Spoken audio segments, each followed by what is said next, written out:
안녕하세요, 라이TV 송지사입니다. 오늘은 2022년과 그리고 2023년 모터사이클 시장에 대한 이야기를 좀 들려드리고자 이렇게 한번 자리를 만들어 봤습니다.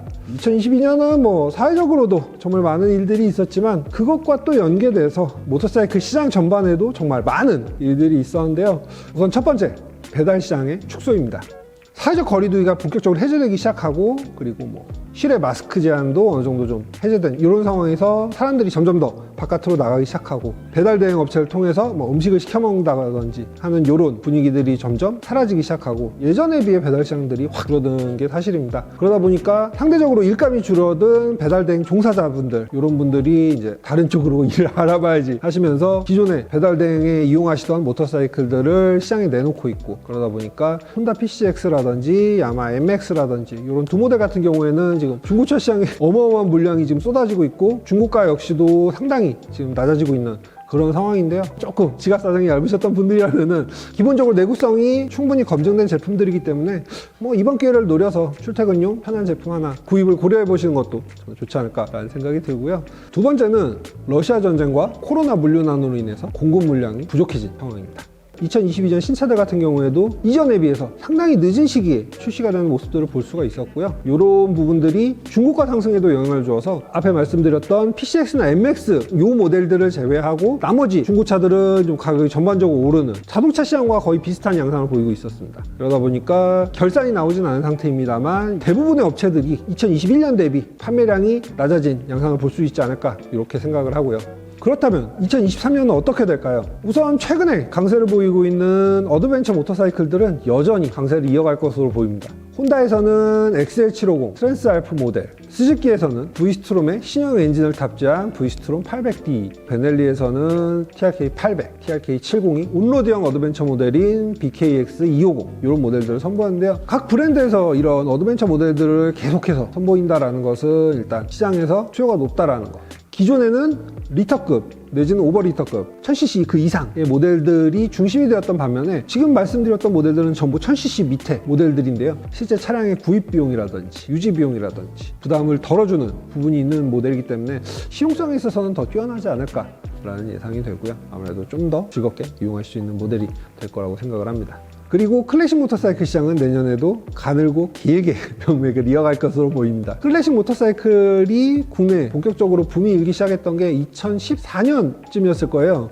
BMW에서 R9T라는 모델을 선보이면서 인기를 대단히 많이 끌었고, 여러 브랜드에서 각자만의 색깔을 담은 클래식 모터사이클들을 선보여 왔는데요. 그냥 가장 먼저 생각나는 게 스크램블러 스타일이라는 거를 선보이지 않았던 혼다에서도 CL500이라는 의외의 제품을 선보였습니다. 이 CB500X 시리즈에 사용했던 이 병렬 2기통 엔진을 탑재한 스크램블러 스타일을 만들어냈는데요. 혼다가 이제서야 클래식 모터사이클을 시장에 던졌다라는 거는 당분간은 이 클래식 모터사이클들의 유행이 좀 더 이어지지 않을까 라고 봐도 좋을 것 같습니다. 최근 모터사이클 신제품들 보시면 신기술 도입 늘어나고 있다는 거 볼 수 있는데요. 최근에 야마하에서 선보인 트레이서 9 GT 플러스 이 모델 같은 경우 어댑티브 크루즈 컨트롤 기능이 들어간 게 대단히 인상적인데요. 이 어댑티브 크루즈 컨트롤 혹시나 잘 모르시는 분들을 위해서 설명드리자면, 이 크루즈 컨트롤이 보통 세 가지 정도로 나눌 수 있는데요. 우선 첫 번째는 지정해 놓은 속도 그대로 주행하는 정속 주행 기능이라고 보시면 되고요. 두 번째, 어댑티브 크루즈 컨트롤 같은 경우에는 앞차가 있을 경우에 앞차와의 간격을 일정하게 유지하기 위해서 속도를 스스로 알아서 조절해주는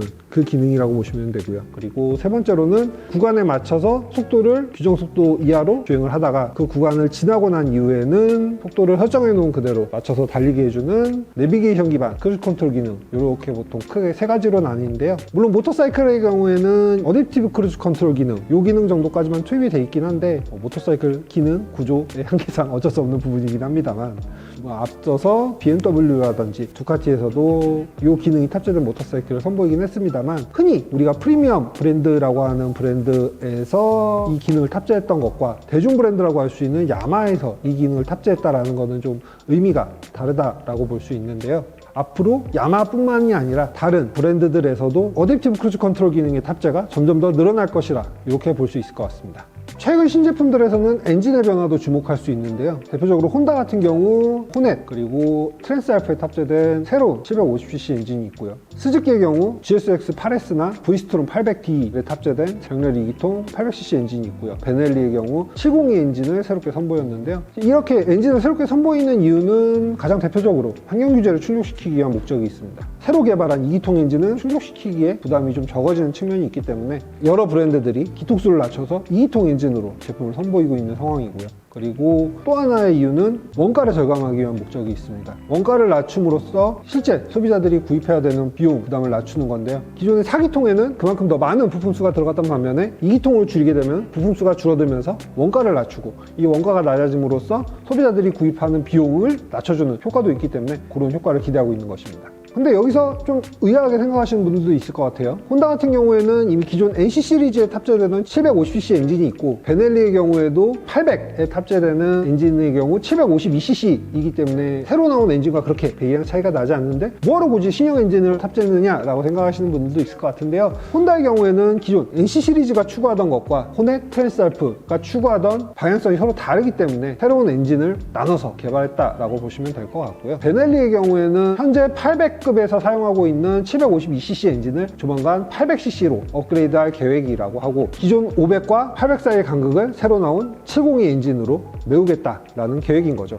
그리고 안타까운 소식입니다만 내년은 모터사이클 시장이 올해보다도 얼어붙지 않을까라는 예상을 하는데요. 최대 수치를 찍었을 때가 15만 대 판매를 기록하기도 했습니다만 올해도 그렇고 내년도 그렇고 아마 그 수치에 도달하기에는 많이 어렵지 않을까라는 생각이 드는데 여기에다가 더해서 최근에 있었던 환율 인상으로 인해서 전반적으로 상승할 것이다 라는 예측이 있고요. 여기에 더해서 금리 인상으로 인해서 신차 판매량이 줄어들지 않을까라는 예상도 함께 내놓고 있습니다.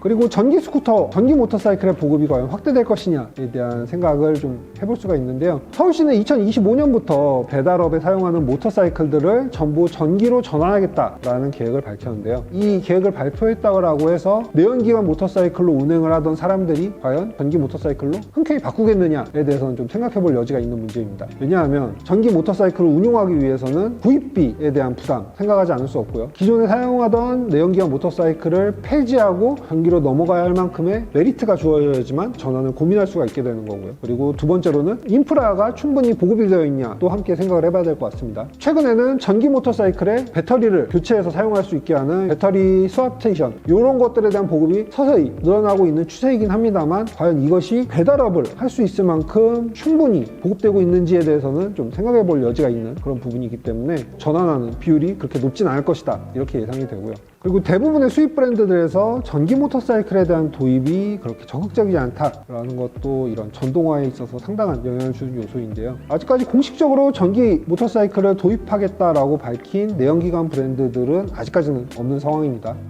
2023년 시장 예측 해봤는데 어떠셨나요? 좋은 소식과 안 좋은 소식 함께 전달드리긴 했습니다만 그래도 저희 라이드TV에서 여러분들께 제품 소개해드리고 직접 시승하면서 알려드릴 테니까요. 내년에도 저희 라이드TV와 함께 해주시길 부탁드리겠습니다. 지금까지 라이드TV 송재현이었습니다. 감사합니다.